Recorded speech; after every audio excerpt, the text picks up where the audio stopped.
A single rider on a dark mountain path held the fate of an empire in his hands.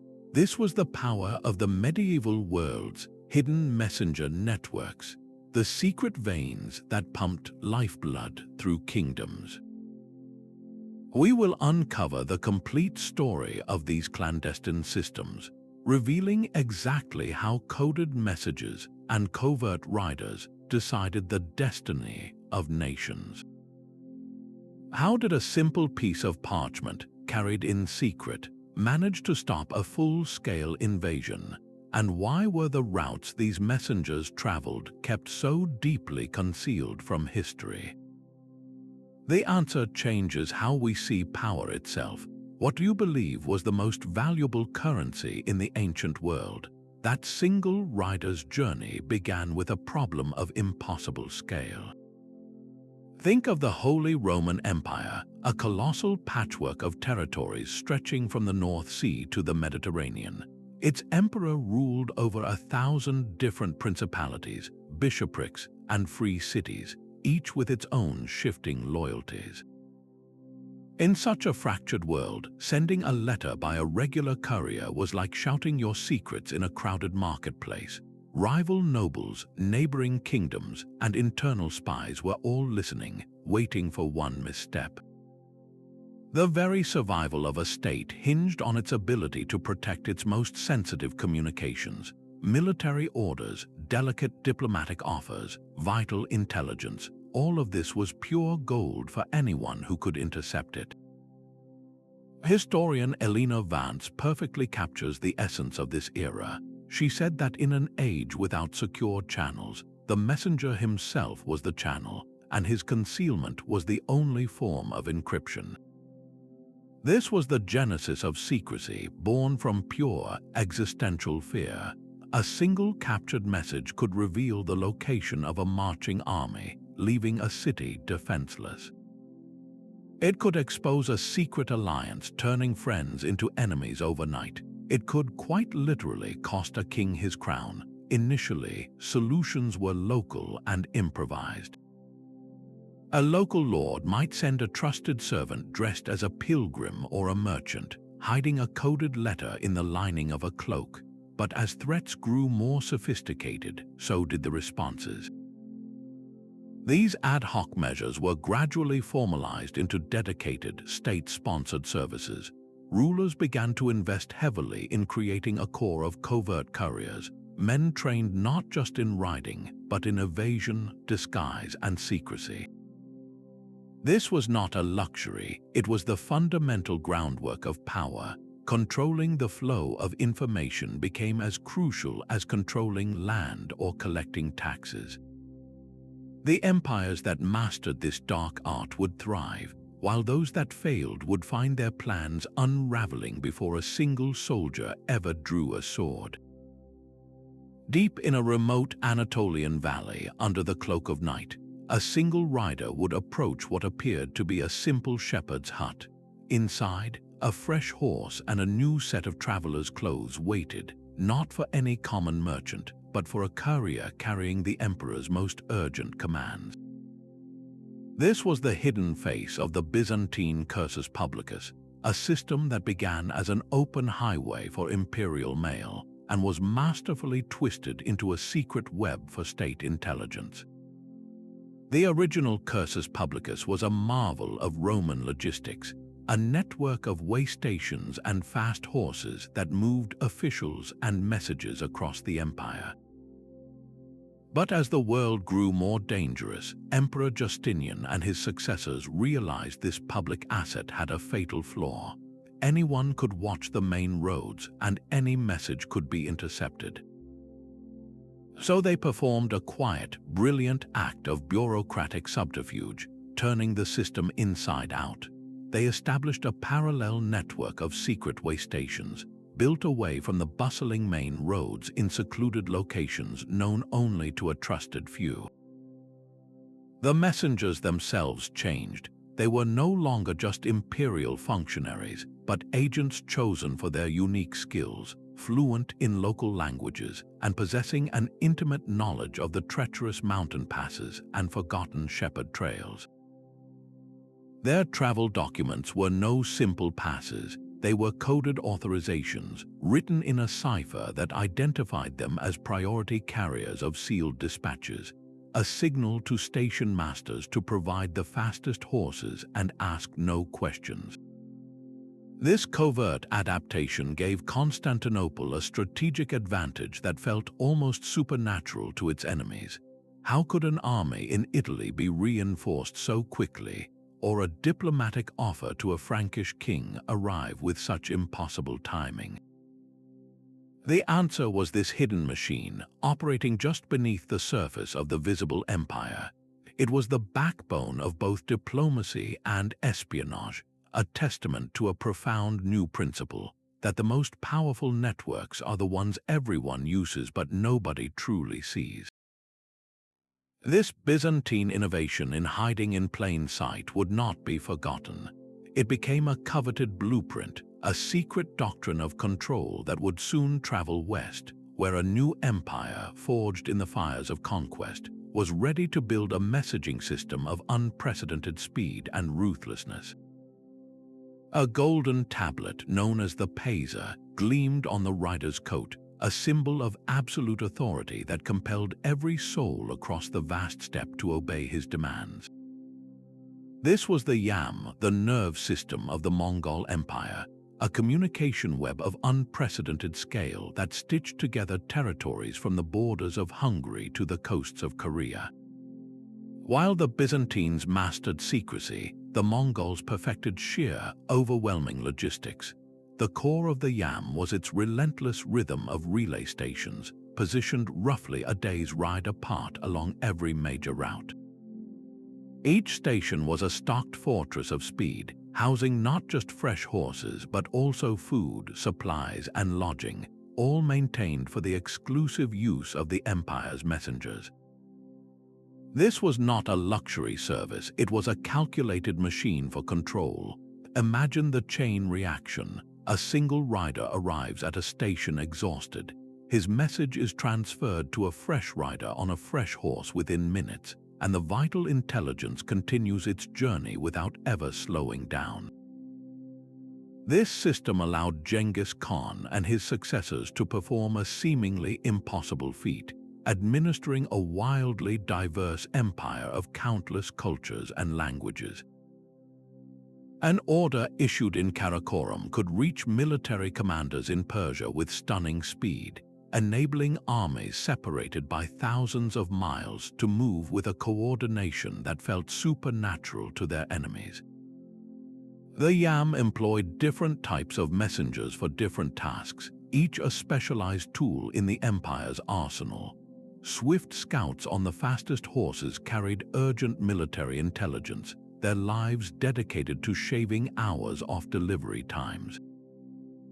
More deliberate diplomatic envoys traveled the same routes, carrying the terms of surrender or alliance that would decide the fate of nations before a single arrow was fired. The true legacy of the Yam, however, was the peace it forged. Its legendary efficiency did more than enable conquest. It created the Pax Mongolica, a prolonged period of stabilized trade and cultural exchange. For the first time, merchants could travel the Silk Road with a newfound security, their caravans protected by the same network that once sped armies to war. Ideas, technologies, and goods flowed from east to west, binding a continent together through the organized, rapid flow of information.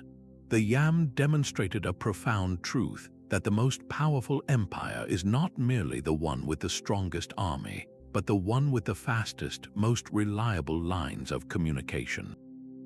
And as this Mongol model of speed and control echoed across continents, another European power was watching, learning, and preparing to build a network that would fuse Byzantine secrecy with Mongol efficiency, creating a system so formidable it would become the envy of kings. Behind every sealed letter and coded dispatch was a person, a solitary figure navigating a landscape of bandits, spies, and unforgiving terrain. These messengers were a tapestry of different lives and skills, each chosen for a specific purpose. The monastic scribe was one of the earliest and most trusted carriers. A man of the cloth traveling between monasteries was a common sight, arousing little suspicion. His robes could conceal a papal bull or a secret plea for military aid, his religious mission providing the perfect camouflage for moving sensitive information across the fractured kingdoms of Christendom. Then there was the professional mercenary courier, a man hired not for his faith but for his blade and his silence. He was the preferred choice for transporting something as volatile as a chest of gold for a mercenary army or a treaty between two rival Italian city-states. His value lay in his ability to fight his way out of an ambush and his utter lack of political allegiance, his loyalty bought and paid for with coin. But not all messages were written. This is where the minstrel performed his vital, invisible service. A traveling entertainer could memorize a complex set of instructions or a detailed report, then recite it verbatim as a seemingly innocent song or poem once he reached the correct nobleman's hall. His message lived only in his memory, completely secure from physical interception. Meanwhile, the merchant's trade caravan offered a different kind of cover.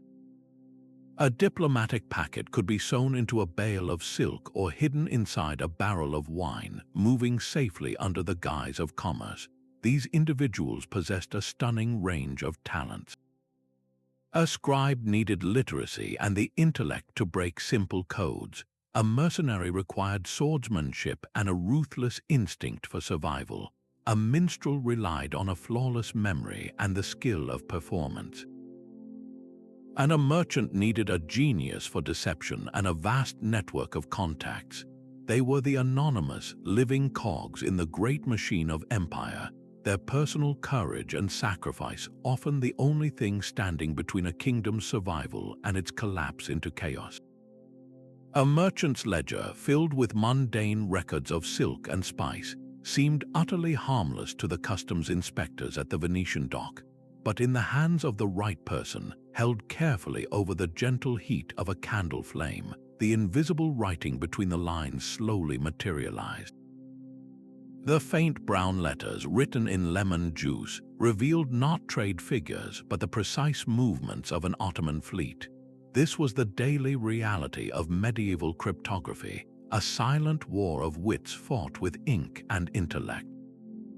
The most fundamental tool was the substitution cipher, a system where every letter in the alphabet was shifted by a pre-arranged number of places. A simple shift of 3, for instance, would turn the word army into duab. While this seems basic to us now, for a guard hastily scanning a captured message, it could render the text completely indecipherable gibberish, buying the intended recipient precious time. But as interceptors grew wiser, so did the codes. This led to the development of the nomenclator, a far more sophisticated device. A nomenclator was essentially a secret dictionary. It replaced not just letters but entire words and names with symbols or numbers. In such a system, the king might be referred to as 37, Paris as 112, and attack as 220. This added a powerful layer of confusion, making it nearly impossible for an enemy to understand the context of a message, even if they managed to break the underlying cipher. Physical security was just as critical as the code itself. The wax seal on a folded letter was not merely a decorative signature, it was a sophisticated tamper-proof device. Important seals were impressed with intricate patterns from a signet ring, often featuring a family crest or a complex design. Any attempt to open the letter would inevitably crack this unique wax imprint. A recipient would immediately know the message had been compromised if the seal was broken or showed signs of careful reheating and resetting. The stakes of this cryptographic battle were terrifyingly high. Mary, Queen of Scots, learned this lesson with fatal consequences. While imprisoned, she communicated with her co-conspirators using a complex cipher. believing her plans to overthrow Queen Elizabeth I were secure. But Elizabeth's spymaster, Sir Francis Walsingham, had a brilliant cryptanalyst on his team who patiently broke Mary's code. The deciphered letters provided the direct evidence of treason that led to Mary's execution. This case perfectly illustrates the constant arms race, a duel of minds where every new method of concealment prompted a new method of exposure. The development of these techniques pushed the very boundaries of medieval ingenuity, transforming a simple message into a fortress of information. The ability to speak in perfect secrets, to whisper across thousands of miles, was the ultimate advantage. It was the difference between a plot that succeeded and a conspiracy that ended on the executioner's block. Yet, even the most brilliant code was useless if the messenger himself was caught and forced to talk. This vulnerability led to the creation of the most extreme and secure communication method of all, one that required no written message at all. The Roman roads were the arteries of the empire, wide and obvious, but the lifeblood of secrets flowed through much narrower veins. Forget the well-trodden highways, the most vital messages traveled along forgotten shepherds' trails, smugglers' routes through dense forests, and secret mountain passes known only to a trusted few. These were the clandestine geographies of power, the true information superhighways of the medieval world. Why choose such a treacherous and difficult path over a smooth, established road? The answer lies in a brutal calculus of survival. Major roads bustled with life, and every town, every inn, every crossroads was a potential listening post teeming with rival spies and informants. A covert courier on a main road was a sitting duck. The hidden trails, by contrast, offered three profound strategic advantages. They completely avoided population centers. They were too narrow and rugged for any large pursuing force to follow effectively, and they provided constant natural cover from both prying eyes and the elements. Think of the treacherous alpine passes used by messengers shuttling between the Holy Roman Empire and the Italian peninsula. While merchants and pilgrims clogged the main Brenner Pass, a messenger with a critical dispatch for the Pope would instead take a perilous route like the Septimer Pass. This path was a weaponization of geography itself, a winding track through high cliffs where one could see for miles and where an ambush was nearly impossible to spring. The knowledge of these routes was so sensitive, so valuable, that it was rarely ever committed to parchment. As cartographic experts note, drawing a detailed map of such a pathway was an unthinkable risk. If that map were captured, the entire network would be compromised. Instead, these routes existed as living mental maps passed down through generations of local guides. A young man would learn the way from his father, memorizing the specific lightning-struck tree that marked a fork in the trail, the overhang that provided shelter from a storm, the hidden spring that offered fresh water. This intimate, unwritten knowledge was a form of power in itself, a tangible asset more valuable than any single message. It was the difference between a warning arriving in time to shut a city's gates against an invading army, and that same message arriving to find the city already in flames. This reliance on human memory over written records created a system that was incredibly resilient, but it also had one devastating, inherent weakness. The entire network depended entirely on the messenger himself, a single, fallible human link in a chain of empires. The thunder of Ottoman cannons was a constant, brutal drumbeat against the walls of Vienna. For weeks, the city had held, its defenders exhausted and running low on hope as much as powder and shot. Their only chance was a relief force that existed only as a rumor, a whispered promise. But that promise depended entirely on a message getting out, a plea for help carried by one man through an impossible gauntlet. This was the moment of truth for the Habsburg messenger network. Under the cover of a moonless night, a single rider, let us call him Stefan, was lowered by rope from a secluded section of the city wall. His mission was simple, and its failure meant certain death for thousands. He had to slip through the vast Ottoman encampment, a city of 80,000 soldiers, and ride north to find Archduke Ferdinand, the brother of Emperor Charles V.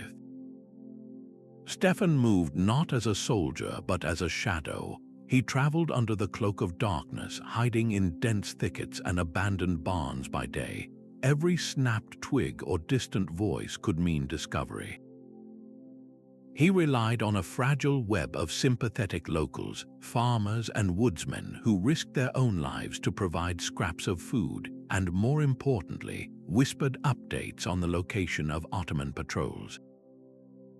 His route was not a straight line on any map, but a desperate, zigzagging path through the most treacherous terrain he could find, all to avoid the watchful eyes of the Sultan's scouts.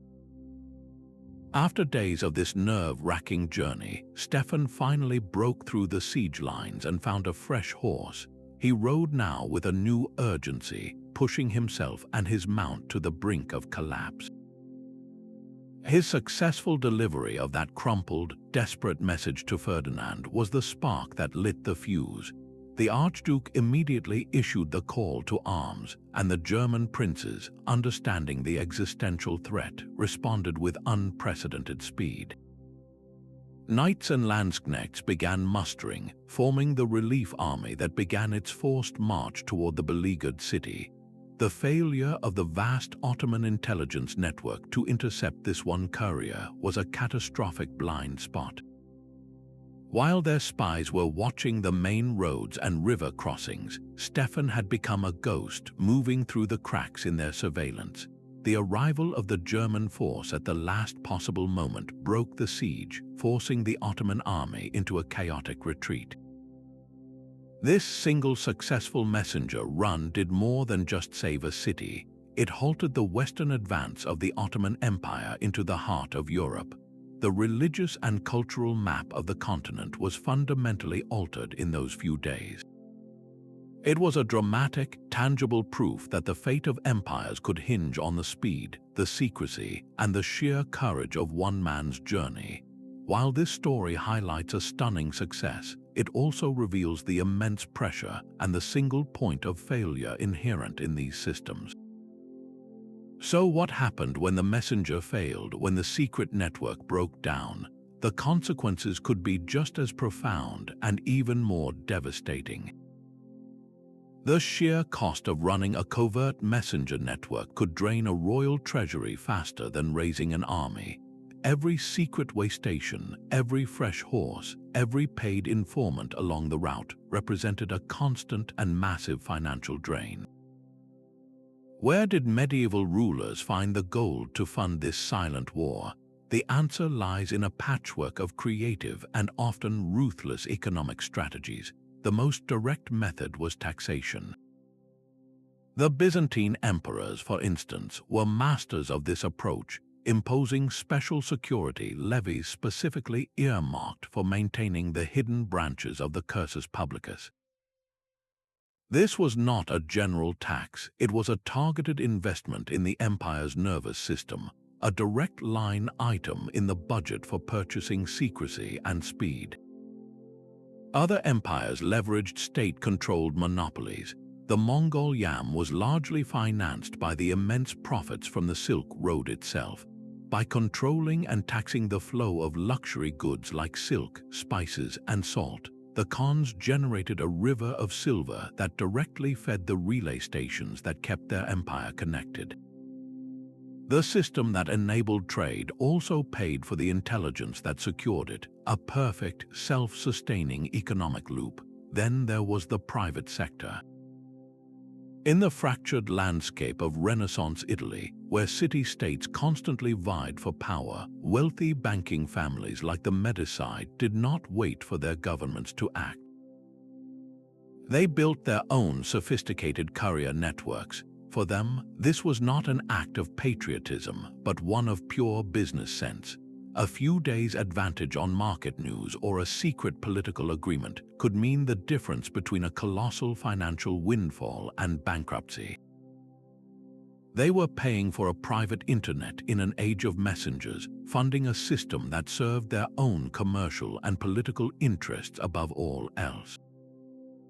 The underlying calculation for every funder, from emperor to banker, was brutally simple. The cost of maintaining a reliable network, however enormous, was always cheaper than the cost of its failure. A single lost message could mean a lost war, a broken alliance, or a collapsed dynasty. These financial flows reveal a profound medieval understanding that information was not just power, it was a tangible, high-value commodity. The silent war of intelligence was funded by the very kingdoms and fortunes it was designed to protect. A sealed letter carried by a trusted Templar brother was the most secure asset in all of Europe until the day it became the Order's death warrant. The dawn of Friday, October 13, 1307, remains a chilling lesson in how a perfect system can be turned against its creators. King Philip IV of France, drowning in debt to the wealthy Templar order, devised a plan of breathtaking audacity. He needed to arrest hundreds of highly trained warrior monks simultaneously across his entire kingdom, a feat that required absolute secrecy. His success hinged on one crucial, devastating maneuver. He had to compromise the Templars' own legendary communication network. For generations, the Templars had operated a private postal system that was the envy of kings. Their network of preceptories and commanderies functioned as secure way stations, allowing them to move vast sums of gold and sensitive messages with an efficiency that no royal service could match. Their messengers were brothers of the order, sworn to secrecy and protected by the aura of their military and religious authority. This system was their backbone, the very source of their financial and political power. And King Philip realized it was also their single greatest vulnerability. In the weeks leading up to the arrests, his agents allegedly went to work.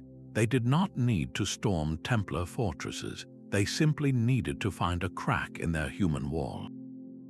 Through a combination of bribery, blackmail, or the careful placement of a spy, they compromised the network from within. A key messenger was turned, or a station master was persuaded to look the other way. The king's sealed orders for the mass arrest were then inserted into this trusted stream. Imagine the horrific irony. Templar couriers, perhaps unknowingly, carried the very warrants for their own destruction, handing them over to royal officials in towns across France. The system designed for their protection delivered the knockout blow with brutal efficiency. On that infamous Friday morning, the arrests unfolded with shocking coordination. Before the Grand Master or any senior knight could receive a warning, they were seized from their beds. The order was decapitated in a single, silent stroke. The betrayal of their messengers was more than just a tactical victory for a greedy king. It was a demonstration of a fundamental and terrifying principle. No network, no matter how advanced or well-funded, is stronger than the trust it is built upon. The Templars had mastered the technology of secrecy, but they could not inoculate themselves against the poison of human corruption. Their fate serves as an eternal warning that the same channels used to project power can, in a heartbeat, become the very routes of your own undoing. The quiet scratching of a quill in a monastery scriptorium was the sound of a state secret being perfectly preserved. While the monk appeared to be copying a psalter, he was often engaged in work of a far more worldly nature. His monastery was not merely a house of prayer, it was a highly sophisticated intelligence hub, a central node in the information networks that kings and popes relied upon. These religious houses were uniquely positioned for this role, their spiritual purpose providing the perfect camouflage for espionage. Their locations along major pilgrimage routes, like the Way of St. James, meant a constant, legitimate flow of travelers. A courier could arrive, blend in with the pilgrims, deliver his message, and depart without raising an eyebrow. The monks themselves were a priceless resource, for they were among the few people in society who were universally literate and often fluent in multiple languages like Latin, Greek, and the local vernacular. This allowed them to read, translate, and even encrypt sensitive documents with ease. Their perceived sanctity granted them a powerful shield, as few local lords would dare to aggressively search a holy abbey for fear of divine retribution or political backlash. This protection made the monastery a perfect secure dead drop, a place where messages could be left or stored without suspicion. The power of this system was magnified by the men who led it. An abbot or a bishop was not just a spiritual leader. He was a major political player, a landowner who maintained his own network of informants and messengers. He moved in royal courts and corresponded with other powerful clergy, his letters carrying the dual weight of spiritual authority and political insight. Specific monastic orders were engineered for this purpose. The Cistercians, for example, established their abbeys in remote valleys, far from the corrupting influence of cities. This very isolation created a web of secure way stations across Europe, a ready-made grid for moving sensitive information between England, France, and the Holy Roman Empire under the guise of monastic reform and communication. A report on a baron's disloyalty could be sewn into the binding of a Bible and sent from one Cistercian house to another, traveling with absolute security until it reached the king's chaplain. This blending of spiritual duty and secular espionage was a masterstroke. It was a system that was incredibly difficult for rivals to challenge or even detect. How could one accuse a man of God of spying when he was surrounded by holy texts and spent his days in prayer? The monastery became the ultimate unsung command center, its silent stone walls guarding the whispers that shaped the fate of kingdoms. A blazing fire on a distant headlight was a sentence of doom for an approaching crusader fleet. While the Mongol Yam commanded the vastness of the land, the Mamluk Sultanate mastered the sea, and their Barid system was the engine of that mastery. This was not merely a messenger network, it was a fully integrated intelligence machine, the first of its kind to seamlessly combine land and naval operations into a single, terrifyingly efficient whole. The Mamluks understood that their empire, straddling Egypt and Syria, faced existential threats from both directions, the Mongol Ilkhanate pressing from the east and the Crusader kingdoms still holding strongholds along the coast. To survive, they needed to see everything and see it fast. The naval wing of the Barid relied on sleek, fast-rowing galleys. These vessels were the eyes of the Sultan, constantly patrolling the maritime frontiers. When a lookout on a galley spotted the sails of a Crusader fleet leaving Cyprus, the race against time began. The galley itself did not need to outrun the enemy's ships all the way to port. Instead, it would make for the nearest coastal signal station. There, on a high cliff, a keeper would ignite a pre-arranged sequence of fires. This chain of light would then leap from peak to peak along the Levantine coast, a visual telegraph moving at the speed of sight. A message about a fleet's departure could reach the Sultan's court in Cairo days, even weeks, before the enemy's ships themselves could possibly arrive. This provided a priceless strategic cushion, allowing the Mamluks to muster their own naval forces, reinforce vulnerable ports, and set ambushes, all while the Crusaders were still at sea, completely unaware their approach had already been detected. On land, the Barid performed an equally vital dual-purpose mission. It managed and secured the immense annual Hajj caravans, the great processions of pilgrims traveling from Damascus to the holy cities of Mecca and Medina. This was a public service of immense religious and political importance, but it was also a perfect cover for intelligence gathering. The same couriers who ensured the safety of the pilgrims also carried detailed reports on the political mood in the Hijaz, the loyalty of local tribal leaders, and any rumors of unrest along the entire route. The caravanserais that sheltered the pilgrims functioned as the Barid's land-based way stations, places where messages could be exchanged and fresh horses procured under the guise of normal operations. This dual land and sea capability gave the Mamluk sultans a panoramic view of their world.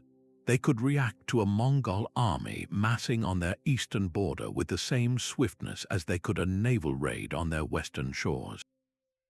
It was an early, brilliant form of combined arms intelligence, a sophisticated adaptation to a uniquely challenging geographic position. The survival of their empire in history's most volatile crossroads was a direct result of this ability to see across both sand and wave, to turn information from two domains into a single, unbreakable shield. A messenger's survival depended on a collection of unassuming objects, each one a life-saving answer to a deadly problem. The iconic horse was only the beginning, the visible tip of an iceberg of specialized gear designed for one purpose: to ensure a fragile piece of information survived a brutal journey. Take the Byzantine Occlipios. This was not a simple travel pass. It was a multi-layered security document, crafted from durable vellum and sealed with the emperor's own imprint. It served three critical functions at once. It identified the courier as a legitimate agent of the state. It authorized him to demand a fresh horse, food, and lodging at any imperial way station, and its complex official appearance alone was often enough to intimidate low-level officials or bandits into compliance without a fight. Possessing a forged Occlipios was a capital offense, a testament to its power. For the messenger himself, the most personal tool was his portable writing set. This compact kit, often no larger than a modern book, contained a stylus and a wax tablet. The wax surface was his reusable notepad, perfect for jotting down a verbal message, making a quick map, or doing cipher calculations. If he was pursued, he could simply smooth the wax with his thumb, instantly erasing the evidence. This was information security in its most immediate physical form. But what about the message he was sworn to protect? For that, there were specially designed message cases. The most ingenious of these were crafted from hollowed lead or heavy wood, with a core that could be weighted with stones. If a courier found himself cornered on a riverbank with enemy riders closing in, he could hurl this weighted case into the deepest part of the current, sinking his secret forever rather than letting it be captured. This was the ultimate contingency plan, a final act of loyalty built into the very container he carried. For sheer speed over shorter, fixed distances, nothing could surpass the homing pigeon. While a rider needed days to navigate dangerous terrain, a trained pigeon could cover the same distance in hours, flying in a direct line over impassable mountains or guarded frontiers. Their use was limited to simple, pre-arranged signals: a single white feather meaning reinforcements are coming, two feathers meaning the city has fallen. But that one bit of information, delivered with the speed of flight, could be worth more than 1,000 soldiers. Even a messenger's clothing was a tactical decision. Wearing the livery of a powerful, neutral entity like the Papal States or the Hanseatic League could act as a shield. Local lords, hesitant to provoke a political incident, would often grant safe passage to such a courier without even inspecting his cargo. His disguise was not one of rags but of powerful affiliation. Every item in this toolkit, from the wax tablet to the weighted case, was born from harsh experience on the road. Each one solved a real-world problem of authentication, endurance, or evasion. This was not just a collection of gear, it was a physical manifestation of the relentless ingenuity applied to the art of the secret whisper. And this ingenuity extended beyond the tools themselves. into the very physical and mental training that transformed an ordinary rider into an elite agent of information. A king's ransom and the future of France rested on a single, unassuming traveler. He was not a knight but a diplomat, moving through the war-torn French countryside with a document that could end decades of bloodshed. This was the final, fragile stage of the Treaty of Bretigny in 1360. After the English king had captured the French king at the Battle of Poitiers, years of complex negotiations had finally produced a draft agreement. Its terms were explosive, involving the release of King John II for a colossal ransom and the transfer of vast French territories to English control. If hardline French nobles or opportunistic mercenary captains learned of these concessions, they would have moved heaven and earth to stop it. The entire peace process hinged on getting the draft treaty from London to a secret meeting placed deep inside France without a single soul discovering its contents. The English diplomat chosen for this task traveled incognito, his identity and purpose known only to a handful of men at the highest levels of power. His journey was a masterclass in evasion. He avoided main roads where English patrols and French partisans alike would have been a threat. He could not trust anyone, for a misplaced word in a tavern or a curious glance from a local farmer could unravel everything. The document he carried was not just paper, it was a delicate balance of power, and its physical security was paramount. Had it been captured, it could have been altered to sabotage the talks or used as propaganda to inflame public opinion against the peace. His successful, silent passage through this landscape of suspicion allowed the final negotiations to proceed in secret.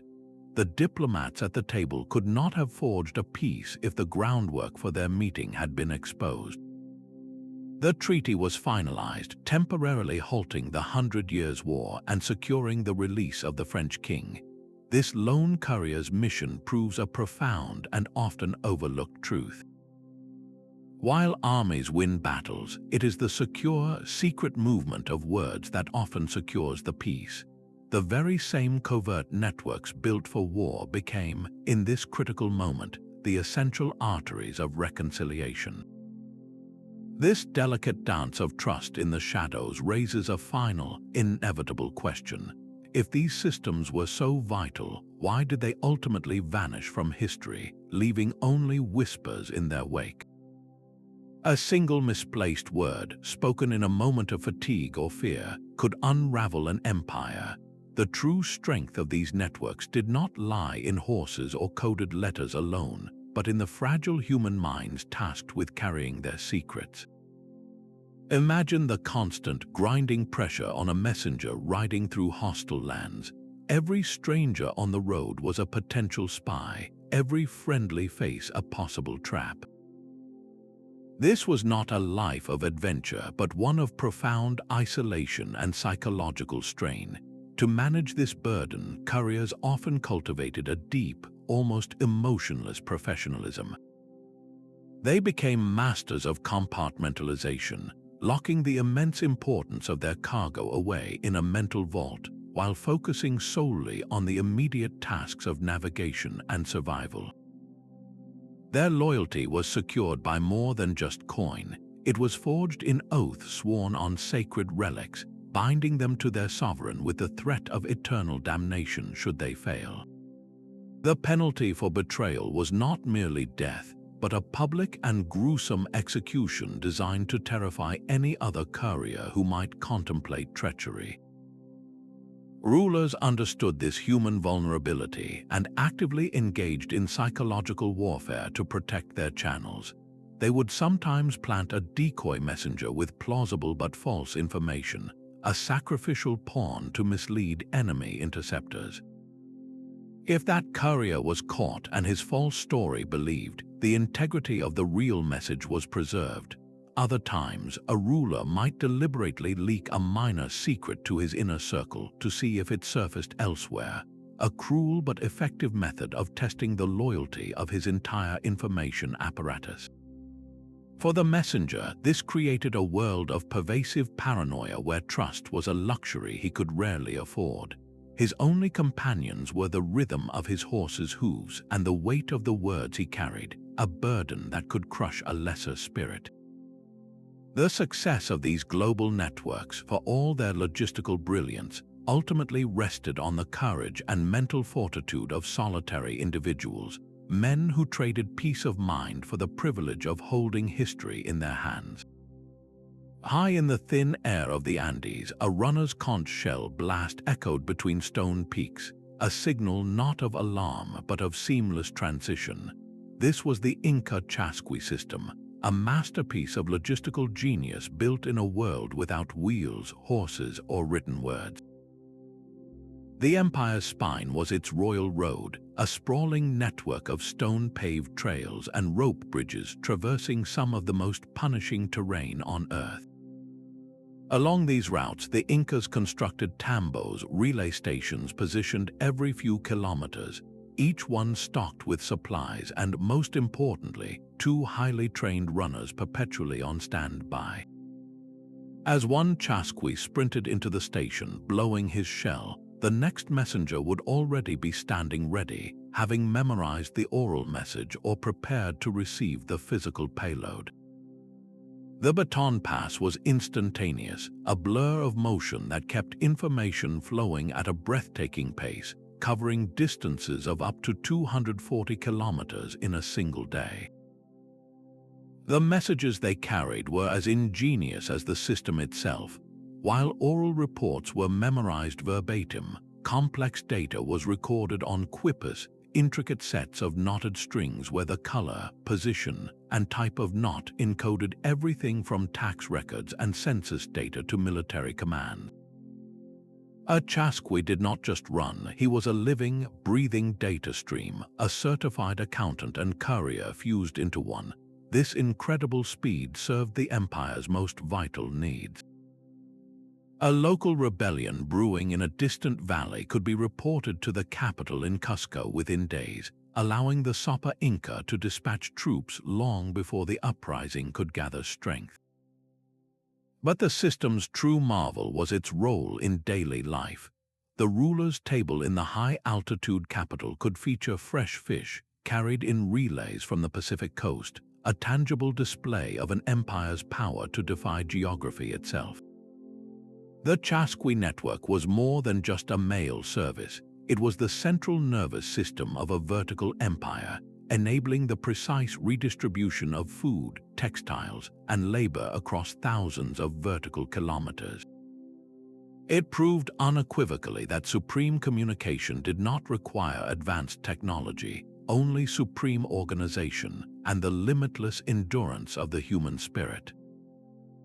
A shadow war of wits unfolded along every forest trail and mountain pass. For every secret message dispatched by a king, a rival spymaster was already plotting its interception. This relentless cat-and-mouse game forced the evolution of espionage, creating a dark art of counterintelligence that tested the limits of human cunning. The most straightforward method was to compromise the messenger himself. Enemy agents would identify key couriers, learning their habits and weaknesses. A lavish bribe of gold coins, a whispered threat against a hidden family, or the simple temptation of a better life could turn a loyal servant into a double agent. Once turned, that messenger became a weapon against his former masters, delivering falsified dispatches or leading his new handlers directly to the secret way stations that formed the network's backbone. Border crossings and major river fords became natural choke points for this subterranean conflict. Customs officials and border guards, often on the payroll of multiple intelligence services, were trained to scrutinize travelers with an expert eye. They looked beyond the obvious, searching for the subtle signs of a covert operative. Was a merchant's accent a little too polished for his rough clothing? Did a pilgrim's pious demeanor seem overly practiced? They would feel the seams of cloaks for hidden pockets, inspect the wax of seals for any hint of tampering, and even weigh seemingly innocent objects like wooden crosses or water skins, searching for the telltale heft of a hollow compartment. Some interceptors grew even more creative, constructing elaborate traps. There are accounts of enemy agents establishing completely fake safe houses along known clandestine routes. A weary messenger, believing he had reached a secure Templar preceptory or a Medici trading post, would instead walk directly into a prison cell, his secrets extracted before anyone realized he was missing. The networks, in response, developed equally sophisticated countermeasures. One of the most effective was the practice of message splitting. A single vital command, such as the planned route for a gold shipment, would be divided into 3 or 4 parts. Each segment would be given to a different courier traveling by a completely separate route. Only when all the parts were reunited in the hands of the intended commander would the full picture emerge. This ensured that the capture of one messenger, or even 2, would yield only useless fragmented information. Another classic tactic was the deployment of decoys. A convoy of obvious, well-guarded royal couriers would thunder down the main road, drawing the attention of every spy and bandit for miles. Meanwhile, the truly vital message would be carried by a single, unremarkable traveler on a forgotten footpath, moving unnoticed while the enemy focused on the wrong prize. This perpetual struggle, this endless escalation of trick and counter-trick, was the engine of innovation. It pushed cryptographers to create ever more complex ciphers and forced spymasters to devise ever more brilliant deceptions. Every new method of concealment prompted a new method of exposure, a silent duel where the penalty for a single mistake was not just a man's life, but the fall of a city or the end of a dynasty. The phantom rider galloping through a moonlit forest is a ghost story born from a very real fear. For centuries, people living near remote trails would catch fleeting glimpses of solitary figures moving with urgent purpose, their identities and missions shrouded in mystery. These sightings fermented in the public imagination, transforming anonymous couriers into spectral figures of legend, eternal messengers forever bound to their secret routes. This cultural echo extends directly into our language. The common plea, "do not shoot the messenger," is not just a metaphor. It is a direct inheritance from a time when the bearer of bad news, from a lost battle to a king's death, was often killed in a fit of rage by the recipient, a brutal testament to the dangerous emotions these men carried. In literature, the romantic archetype of the lone, heroic courier is a thread running from the shadowy agents of the Robin Hood ballads to the ravens of Game of Thrones.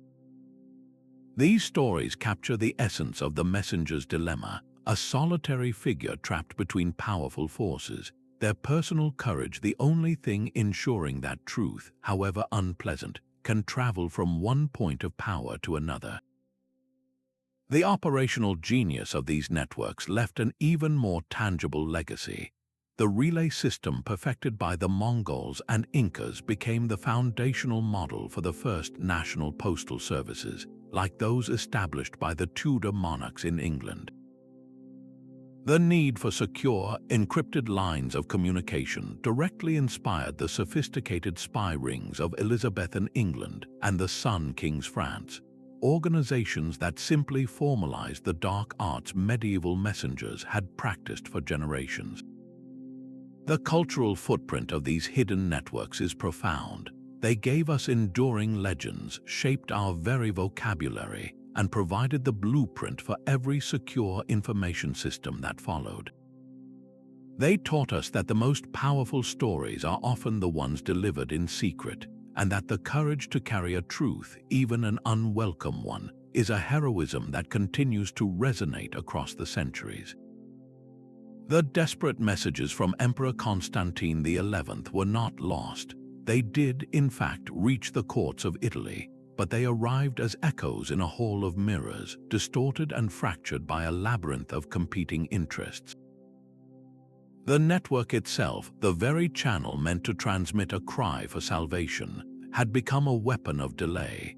The ancient religious schism between the Eastern Orthodox Byzantines and the Catholic West meant that many European powers viewed Constantinople's plight with cold indifference, or even as a deserved comeuppance. The diplomatic couriers, when they were even dispatched, had to navigate a swamp of suspicion and centuries-old grievances. A Venetian galley might carry the plea, but the Venetian Senate would first debate for weeks whether saving the Byzantine Empire served their commercial interests more than making a deal with the rising Ottoman power. A papal envoy faced theological arguments and the political rivalries of squabbling Italian city-states. This was not a simple mechanical failure. It was a catastrophic political and religious decay of the information pathways. The final, tragic result was a relief force of profound inadequacy. A handful of ships from Venice and the Papal States, carrying a few hundred soldiers, arrived in the Aegean Sea weeks after the city's massive walls had been breached and the last Roman emperor had fallen in the fighting. They saw the Ottoman flags flying from the towers and could only turn back. The most urgent message in the world, borne on the fastest ships, is utterly meaningless if the system it travels through is poisoned by discord. Constantinople's fall is the eternal counterpoint to Vienna's salvation, a stark lesson that the strength of a network is measured not by its speed alone, but by the unity and purpose of the minds that control its endpoints. A merchant in Venice could grow rich from a storm that had already sunk a ship halfway across the world. This was the tangible power of the economic intelligence carried by the very same hidden messenger networks that managed wars and diplomacy. The arteries built for state secrets also pumped the lifeblood of global commerce, creating a symbiotic relationship between covert communication and sprawling trade routes like the Silk Road. Merchant guilds, understanding that information was as valuable as any spice or bolt of silk, often developed their own private, highly secure courier systems. These networks transmitted real-time market prices, warnings of bandit activity on a specific mountain pass, and news of political stability or unrest between distant trading posts. The security offered by the vast Mongol Yam, for example, directly enabled the Silk Road's golden age. Under the Pax Mongolica, merchants could travel with unprecedented confidence, and crucially, market information could flow more reliably than ever before. This created the first true globalized markets. Consider the ripple effects of a single, swiftly delivered message. If a courier from a merchant guild in Alexandria received word that a spice ship had foundered in a monsoon in the Indian Ocean, he could dispatch a rider to the nearest Yam station. That information would race across continents, arriving in Venice weeks before the next ship was even due. The result, the price of pepper, a luxury good with inelastic demand, could literally double overnight. A merchant who received that news first could buy up all the available local stock, creating a monopoly and making a fortune. These economic intelligence networks became the ultimate risk management tool. They allowed merchants to mitigate the colossal dangers of long-distance trade, from shifting political winds to the simple, brutal caprice of the weather. They could redirect caravans to avoid a war, stockpile goods ahead of a predicted shortage, or undercut rivals who were still operating on yesterday's news. The flow of goods and the flow of information were not just connected, they were two sides of the same gold coin. Commerce and clandestine communication were deeply intertwined drivers of medieval globalization, proving that the most valuable cargo was often not carried in a ship's hold, but in the memory of a lone rider galloping through the night. A locked iron box bolted to the deck of a Venetian merchant galley was as vital to the state as the ship's own rudder. This was the Quedder, a clandestine network that transformed commerce directly into espionage, making the Republic's trade routes the threads of a sprawling intelligence web. While land empires built relay stations, Venice built its system on the constant, legitimate motion of its merchant fleet. Every galley captain was an agent of the state, legally bound to carry the official despatchi, sealed diplomatic packets in those secure boxes. His primary mission was trade, but his secondary, equally critical duty was to serve as a mobile, unsuspecting courier for the Senate's most sensitive commands and reports. This seamless integration meant the Quetta required no separate, expensive infrastructure. It simply hijacked the Republic's primary economic engine for the purposes of state security. The true genius of the system, however, lay in its insatiable hunger for data. Venetian ambassadors stationed in ports from Constantinople to Alexandria were under strict orders to compile exhaustive weekly reports. These were not simple letters, they were elaborate dossiers detailing everything from the gossip of the Ottoman court and the morale of the Genoese garrison to crop forecasts in Sicily and the arrival of new caravans from the east. This created a relentless, torrential flow of information back to the Doge's palace, where teams of clerks would collate and analyze the findings, building a living, breathing model of the entire Mediterranean world. This intelligence gave Venice a decisive commercial and military edge. A report from a spy in a Genoese tavern, rushed onto a fast galley, could allow the Senate to undercut their rival's price for alum in the markets of Bruges by the time the Genoese ship even arrived. A whispered warning about an Ottoman fleet massing off the coast of Anatolia, sent via the Quetta, could provide the crucial weeks needed to fortify Venetian outposts in Crete. Overseeing this vast apparatus was the shadowy Council of Ten, the Republic's Supreme Security Committee. They wielded the Quetta not just for external advantage, but for internal control, using its channels to uncover domestic conspiracies and ensure that no single noble family could challenge the state's authority. The Venetian model proved that an empire did not need vast territories to be powerful, it simply needed superior information. By turning its entire commercial fleet into a covert messaging service, this maritime republic demonstrated the ultimate fusion of money and power, a lesson that would echo through the ages as the world's great powers began to see every ship, every road, and every traveler as a potential carrier of secrets. The evolution of these networks was a quiet revolution of refinements, not sudden inventions. It began with the most basic technology of all, the human foot. Before the widespread use of horses, empires relied on networks of runners. These men were athletes of endurance, trained from youth to cover immense distances at a steady, ground-eating lope, their lungs conditioned to the thin air of mountain passes. Signal fires and beacon chains were another ancient technology, a visual telegraph that could cross a kingdom in minutes, but their language was limited to a few pre-arranged, simple alerts. The single most transformative innovation was not the horse but the stirrup. This seemingly simple foot brace revolutionized the messenger's craft. It gave a rider a stable platform, allowing him to control his mount with his legs while his hands remained free to manage reins, consult a wax tablet, or even defend himself. This stability meant a courier could maintain a faster pace for much longer without exhausting himself, transforming a horseback journey from a grueling ordeal into a sustainable, high-speed operation. The breeding of horses became a precise science. Kingdoms invested fortunes in developing distinct lines.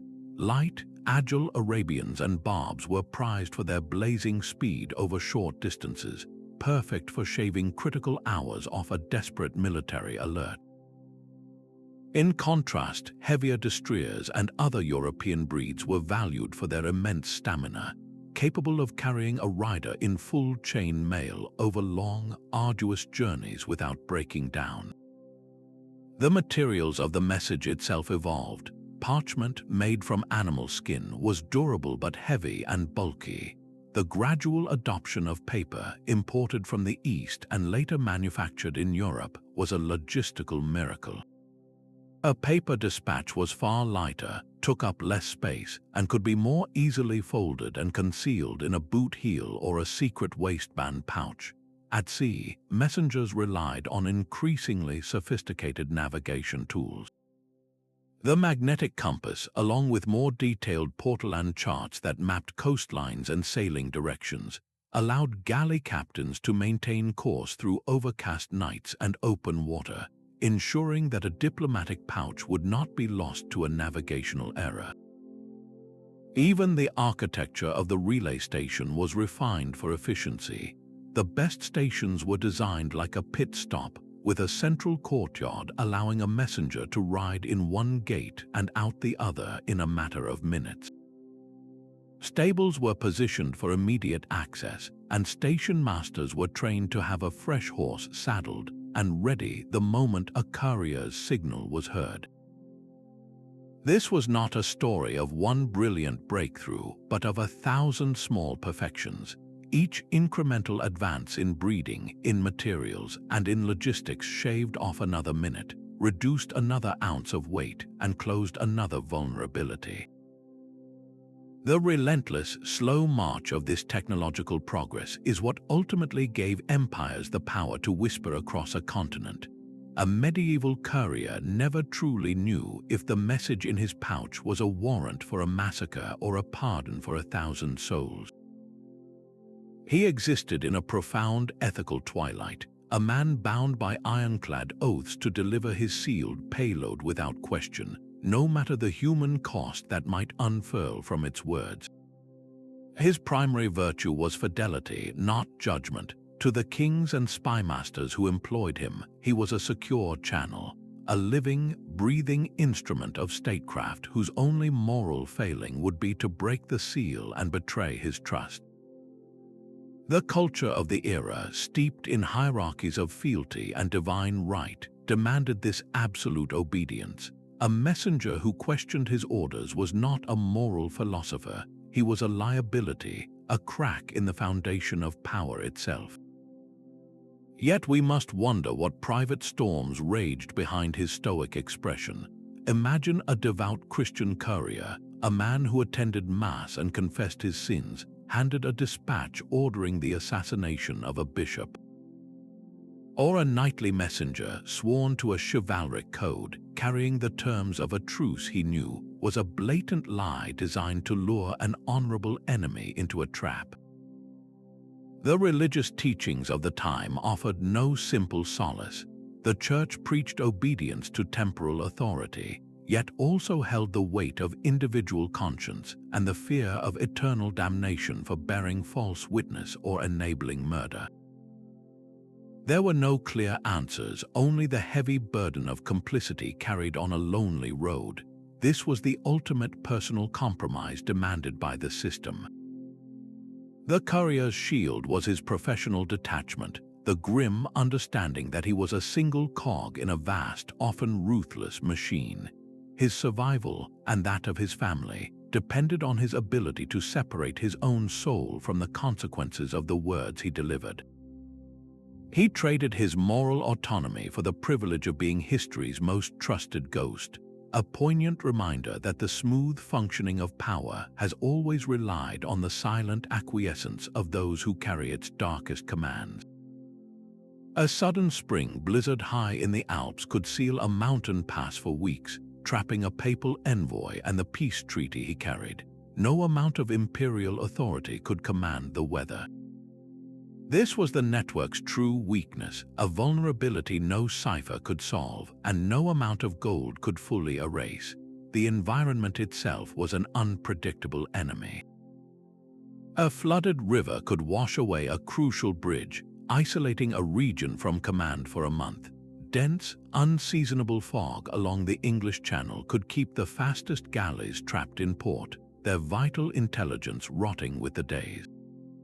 The very geography that provided secrecy also guaranteed isolation when the elements turned. Then came the silent, far more devastating killer, the Black Death did not just ravage cities, it systematically dismantled the communication lines between them. An outbreak at a single Mongol Yam station could wipe out every rider, horsemaster, and official in a matter of days, creating a dead zone of silence that broke the chain for hundreds of miles. The plague traveled faster than the news of its own approach, meaning a messenger could ride unknowingly into an infected town, only to succumb before he could ever leave. The system's carefully cultivated secrecy became its own trap, as neighboring stations, unaware of the danger, would continue sending men into a ghost station.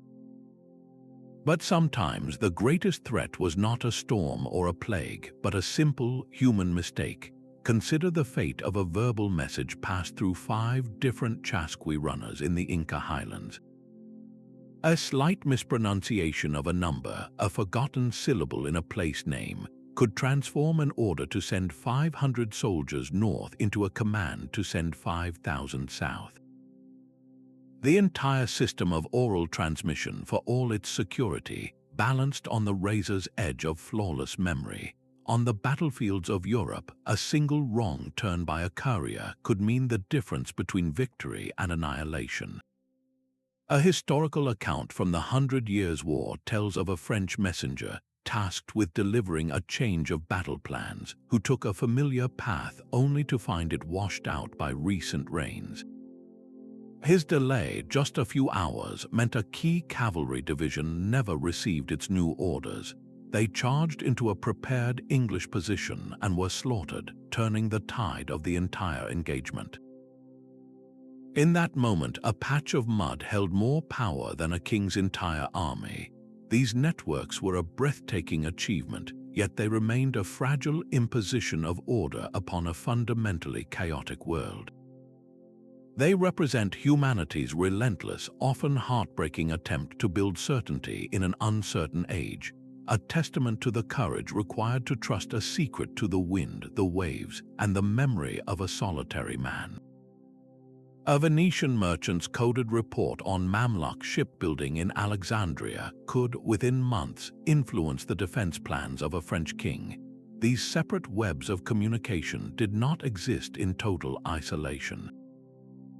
They occasionally brushed against one another, creating a fragile, nascent global network where intelligence could leap from one empire's system to another. Think of it as a patchwork of secret highways with a few crucial intersections. A Mongol diplomatic envoy traveling west along the Yam might share observations about Eastern European armies with a Hungarian baron, intelligence paid for in silver or political favor. That baron, in turn, could use his own couriers to send a warning to the Holy Roman Emperor. The information changed hands, and in doing so, changed empires. This was the hidden geography of a connected medieval world. A single piece of knowledge, a rumor of a new siege engine in the Middle East or a sketch of a more efficient ship's rudder from China, could travel across these tenuous links. It moved along the Silk Road with a merchant's caravan, was passed to a monastic scribe at a remote abbey, and then entered the Byzantine Cursus Publicus as a sealed dispatch. The journey was slow and fragmented, taking years instead of seconds, but it happened. This interconnectedness meant that a political earthquake in one corner of the world eventually sent tremors through all the others. The rise of a new sultan in Cairo would eventually be known in the courts of Paris and London, not through official channels, but through the aggregated whispers of spies, traders, and diplomats moving along these interlocking routes. These messenger networks were the planet's first nervous system, a delicate web of threads carrying pulses of information that allowed civilizations to react, adapt, and sometimes, against all odds, understand each other just a little better.